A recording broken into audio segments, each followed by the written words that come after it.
Hello everyone, our YouTube channel is UVS classes. आज हम पढ़ने वाले हैं class 9th chapter number 2। Our chapter name is matter around us pure. हम इसके 2 पार्ट पढ़ चुके हैं। आज हम 3rd पार्ट में कुछ ऐसी मेथड्स करने वाले हैं जो सेपरेशन के लिए काम आती है। Our first topic is evaporation, the process of conversion of a substance from liquid state to a gaseous state is called evaporation and the substance is said to be volatile। सबसे पहले अपन evaporation को normally समझते हैं। जब हमको समुद्र से नमक मिलता है तो वो कैसा मिलता है, उसमें कुछ मात्रा में पानी मिला होता है। हम इवापोरेशन के थ्रू उसको क्या कर सकते हैं, उसका जो पानी होता है वो उसको वेपर बना के क्या कर सकते हैं, निकाल सकते हैं, ताकि हमें जो नमक मिले वो प्योर फॉर्म में मिल सके। ठीक है, तो इसी तरीके से जब भी हम किसी भी चीज़ में से पानी जो थोड़ा जो पानी होता है उसको हम वेपर बनाकर निकाल देते हैं, तब उस प्रोसेस को क्या कहा जाता है, इवापोरेशन। जैसे कि हमने यहाँ पर एक डायग्राम में दे रखा है कि एक बीकर में पानी भरा हुआ है और उसके ऊपर इंक रखी हुई है। ठीक है, चाइना डिश के अंदर क्या रख रखी है हमने, इंक। जैसे जैसे हम उसको हीट देंगे तो उसका जो पानी है वो वेपर बनकर क्या हो जाएगा, उड़ता जाएगा या निकलता जाएगा। ठीक है, अब उस तरीके के बाद हमको क्या मिलने वाला है, जो हमको इंक मिलेगी वो सॉलिड फॉर्म में मिलेगी, मतलब उसमें मॉइस्चर या पानी बिल्कुल भी नहीं होगा। And our next process is centrifugation. हमारी सेकेंड प्रोसेस क्या है, सेंट्रीफ्यूगेशन। जब हम किसी भी चीज़ को रैपिडली क्या करते हैं, जब हम किसी चीज़ को लगातार घुमाते रहते हैं तो जो लाइट पार्टिकल्स होते हैं, मतलब जो हल्के पार्टिकल्स होते हैं वो क्या आ जाते हैं, ऊपर आ जाते हैं, और जो हेवी पार्टिकल्स रहते हैं वो कहाँ रह जाते हैं, नीचे बॉटम में रह जाते हैं। Two components having difference in densities can be separated by centrifugation. This method is based on the principle that denser particles are forced to the bottom and lighter particles stay at up top when spun rapidly. मैंने आपको बताया था ये उसी principal पे काम करता है कि जो लाइटर पार्टिकल्स होते हैं वो ऊपर आ जाते हैं और जो डेंसर पार्टिकल होते हैं वो बॉटम में रह जाते हैं। इस प्रोसेस के थ्रू हम उन चीज़ों को सेपरेट कर सकते हैं जिनकी डेंसिटीज़, जिनके पार्टिकल की डेंसिटीज़ क्या होती है, चेंज होती है। एप्लीकेशंस, अब हम इन चीज़ों को यूज़ कहाँ करते हैं, हम सेंट्रीफ्यूगेशन की टेक्निक को कहाँ यूज़ करते हैं। Diagnostic laboratories for blood and urine test में इस चीज़ को यूज़ किया जाता है। Washing machines to squeeze out water from wet clothes. जो वॉशिंग मशीन होती है वो पानी को जो स्क्वीज मतलब निचोड़ने का जो काम होता है वो कर लेती है। और डेयरीज और घर पर जो हम बटर से क्रीम निकालते हैं वो इसी मेथड के थ्रू निकालते हैं। Our third process is separating funnel. क्या है, हमारी जो थर्ड प्रोसेस है वो क्या है, फनल के थ्रू किसी को सेपरेट करना। This method is use to separate a mixture of 2 immiscible liquid. This process is use to separation of mixture of oil and water. कभी कभी क्या होता है, जैसे लिक्विड ही लिक्विड में मिल जाता है, जैसे कि ऑयल पानी में मिल जाता है या केरोसिन पानी में मिल जाता है, तो उस चीज़ को सेपरेट करने के लिए हम सेपरेटिंग फनल का यूज़ करते हैं। जैसा कि हमने डायग्राम में शो कर रखा है, सेपरेटिंग फनल में हम क्या करते हैं, एक स्टैंड होता है जिसके अकॉर्डिंग हम फनल को एडजस्ट कर देते हैं। उसमें जो भी हमारा मिक्सचर होता है हम उसको डाल देते हैं और स्टॉप कॉक लगा देते हैं, और नीचे हम एक बीकर एंड पानी जो भरा हुआ होता है वो रख देते हैं। अब धीरे धीरे क्या होता है, जो पानी होता है वो नीचे की तरफ आने लगता है और केरोसिन ऑयल क्या होता है, ऊपर की तरफ उसकी एक लेयर बन जाती है, ऊपर की तरफ ही वह रह जाता है, नीचे की तरफ नहीं आता है। इसके थ्रू हम जो केरोसिन और पानी रहता है वो अलग अलग उनकी लेयर बन जाती है, जिसके अकॉर्डिंग हम आसानी से उसे सेपरेट कर सकते हैं। Application of separating funnel method use, हम इसको कहाँ यूज़ करते हैं, जब हमारा मिक्सचर हो जाता है, ऑयल और वाटर मिक्सचर हो जाता है, या हमें आयरन को निकालना होता है, और मतलब समझते हैं ना, जिसमें 2 या 3 चीज़ें मिली होती है, उसमें से हम जब आयरन को, सिर्फ आयरन को निकालना होता है, तब हम इस मेथड को आसानी से यूज़ कर सकते हैं। हमारी फोर्थ प्रोसेस है क्रोमेटोग्राफी। क्या है, chromatography. Chromatography is a technique used for the separation those solute that dissolve in same solvent। कभी कभी क्या होता है, जो सॉल्यूट होता है वो सेम सॉल्वेंट में क्या हो जाता है, डिजॉल्व, घुल जाता है। The separation of different components of a mixture is depend on their solubilities. पर सबकी सॉल्युबिलिटीज़ की जो अपन ऐसा कह सकते हैं कि सबकी सॉल्युबिलिटी क्या होती है, अलग अलग होती है, या सबकी घुलने की जो क्षमता होती है, एबिलिटी होती है, वो क्या होती है, अलग अलग होती है। इसके थ्रू इसलिए हम आसानी से इसे सेपरेट कर सकते हैं क्रोमेटोग्राफी के through. Separation of dyes present in ink by paper chromatography, यदि हमें किसी डाई का सेपरेशन करना है तो हम इंक से, तो हम पेपर क्रोमेटोग्राफी के थ्रू उसको आसानी से कर सकते हैं। Separation of dyes present in ink by paper chromatography. अब हम क्रोमेटोग्राफी का यूज़ कैसे कर सकते हैं या किन किन चीज़ों के लिए करते हैं? ड्रग्स फ्रॉम ब्लड, ठीक है, ब्लड से ड्रग्स को अलग करने के लिए, पिगमेंट्स फ्रॉम नेचुरल कलर से पिगमेंट निकालने के लिए, या कलर्स इन अ डाई, या डाई से कलर निकालने के लिए। नेक्स्ट है हमारी फ्रैक्शनल डिस्टिलेशन। नेक्स्ट प्रोसेस हमारी क्या है? Fractional distillation.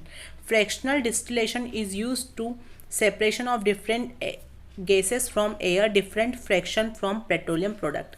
इसका यूज़ दो चीज़ों के लिए किया जाता है मेनली, पेट्रोलियम प्रोडक्ट्स को निकालने के लिए, और दूसरा जो किया जाता है वो किया जाता है एयर से अलग अलग गैसों को बाहर निकालने के लिए। जैसा कि हमने दे रखा है यहाँ पर एक क्लैंप, मतलब एक स्टैंड है, उसमें हमने एक थर्मामीटर लगा रखा है, ठीक है, उसको कॉर्क से बंद कर रखा है, और नीचे हमने क्या रखा है? Distillation flask. इसके अंदर हमने क्या रखा है? मिक्सचर। क्या रख रखा है हमने उसके अंदर? मिक्सचर। अब हमने क्या देखा कि वाटर आउटलेट, वाटर कंडेंसर, फिर कोल्ड वाटर, मतलब जिस भी चीज़ का मिक्सचर है वो अलग अलग टेम्परेचर पे आसानी से एक्सक्रिएट किया जा सकता है। इसका मतलब होता है कि हर चीज़ पर, हर टेम्परेचर पर हमें अलग अलग चीज़ें मिलेगी। जैसे वाटर आउटलेट, जहाँ वाटर बाहर निकलना है वो बाहर निकल जाता है, वाटर को फिर कंडेंस करके हम जो प्योर वाटर होता है वो नीचे की तरफ आ जाता है, और जो हमारे पास से वो जो क्या है वो मिक्सचर है, वो क्या है? वो मिक्सचर है जो आसानी से निकाला जा सकता है फ्रैक्शनल डिस्टिलेशन के थ्रू।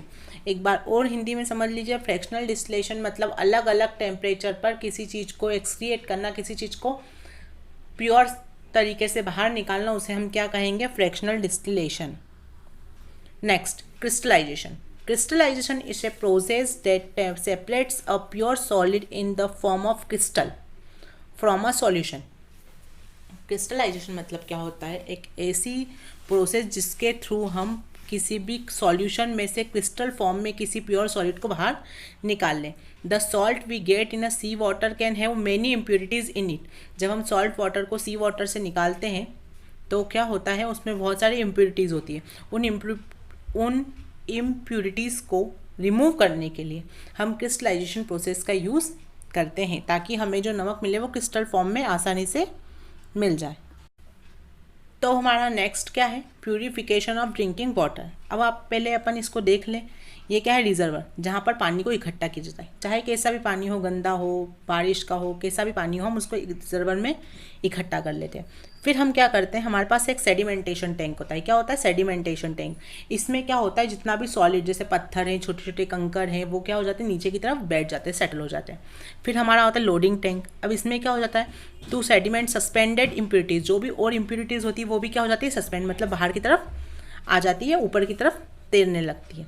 फिर क्या होता है? हमारा वाटर फिल्ट्रेशन टैंक आता है। क्या होता है? हमारा फिल्ट्रेशन टैंक, जिसमें क्या होता है? पानी, जो प्योर पानी वो अलग हो जाता है, फाइन सैंड जो बिल्कुल पतली पतली रेत होती है वो अलग हो जाती है, जो ग्रेवल मतलब जो कंकर पत्थर होते हैं वो अलग हो जाते हैं, जो कोर्स थोड़े जो बड़े बड़े कंकर होते हैं वो भी क्या हो जाते हैं? अलग हो जाते हैं। और फिर क्या हो जाता है? क्लोरिनाइजेशन, मतलब इसमें क्या होता है? क्लोरीन डाल के सारे जितने भी बैक्टीरिया होते हैं उनको सबको मार दिया जाता है, तब जाके हमारे घर तक पानी पहुंचता है। मैंने अभी ये समझाया आपको अकॉर्डिंग टू डायग्राम। अब हम इसकी डेफिनेशंस के अकॉर्डिंग भी इसको देख लेते हैं। हमारा जो पानी हम तक मिलता है वो 4 चीज़ों में या 4 प्रोसेस में के बाद हमको मिलता है: सेडिमेंटेशन, फिल्ट्रेशन, लोडिंग और क्लोरिनाइजेशन। अब हम देखते हैं सेडिमेंटेशन में क्या होता है? सस्पेंडेड सॉलिड्स, मतलब जो सॉलिड इम्प्यूरिटीज़ है वो क्या हो जाती है? बाहर आ जाती है। क्या होता है सेडिमेंटेशन में? जो भी सॉलिड इम्प्यूरिटीज़ है वो क्या आ जाती है? बाहर आ जाती है। फिर लोडिंग में क्या होता है? With alum to remove small particle, जो भी क्ले के छोटे छोटे पार्टिकल होते हैं, कोलाइडल स्टेट जिनको हम देख सकते हैं आसानी से, वो सब क्या हो जाते हैं? बाहर हो जाते हैं। एलम का मतलब मैं आपको बताना चाहूँगी, एलम का मतलब होता है फिटकरी। फिल्ट्रेशन में क्या होता है? जितने भी सॉलिड्स घुले हुए हैं, जो पानी के अंदर पहले से ही घुले हुए हैं, उनको भी हम 3 लेयर्स में आसानी से देख सकते हैं, ग्रेवल, फाइन सैंड, ठीक है, इन पार्ट में हम उसको आसानी से देख सकते हैं। और फिर क्या होता है? क्लोरिनाइजेशन। क्लोरिनाइजेशन में क्या होता है? क्लोरीन डाल के या ब्लीचिंग पाउडर के थ्रू जितने भी बैक्टीरिया होते हैं उनको क्या कहा जाता है, ख़त्म करने का ट्रीटमेंट दिया जाता है। अब हमने देखा physical change. The change which occur without a change in composition and in chemical nature of the substance are called physical change. जिसमें किसी भी केमिकल नेचर या कंपोजिशन में कोई अंतर ना पड़े उसे हम क्या कहते हैं, फिजिकल चेंज। जैसे कि कटिंग ऑफ ट्रीज और boiling of water to form steam, पानी को उबालना और उसका भाप बनना, इसमें इसके केमिकल कंपोजिशन में कोई भी चेंज नहीं आता है, इसलिए हम इसे क्या कहेंगे, फिजिकल चेंज। अब हम पढ़ते हैं chemical change. In chemical changes one substance react with another substance. इसमें क्या होता है, एक सब्सटेंस दूसरे सब्सटेंस के साथ क्या करता है, रिएक्ट करता है, उसके केमिकल कंपोजिशन में भी क्या आता है, चेंज आता है। केमिकल चेंज आने से उसकी केमिकल प्रॉपर्टीज़ भी चेंज होती है, जो हमें नया सब्सटेंस मिलता है उसकी, मतलब हम दो चीज़ों को मिलाएंगे तो उसकी जो प्रोडक्ट मिलेगा हमें, उसकी केमिकल प्रॉपर्टीज़ उन दोनों की प्रॉपर्टीज़ को शो नहीं करेंगी। एग्जाम्पल देख लेते हैं हम इनके। Burning of paper and would, मतलब पेपर का जलना या लकड़ी का जलना। नेक्स्ट, रस्टिंग ऑफ अलमीरा। रस्टिंग ऑफ अलमीरा मतलब अलमीरा जो होती है लोहे की अलमारी, उस पर जंग लगना। अब मैं यहाँ पर नोट करके एक बात बताना चाहूँगी कि during burning of candle both physical and chemical changes take place. सिर्फ मोमबत्ती का जलना एक ऐसी प्रोसेस है जिसमें फिजिकल और केमिकल दोनों ही चेंज होते हैं। आई होप हमारा सेकेंड चैप्टर कंप्लीट होने के बाद इसमें आपको कोई भी डाउट नहीं होगा। Thank you.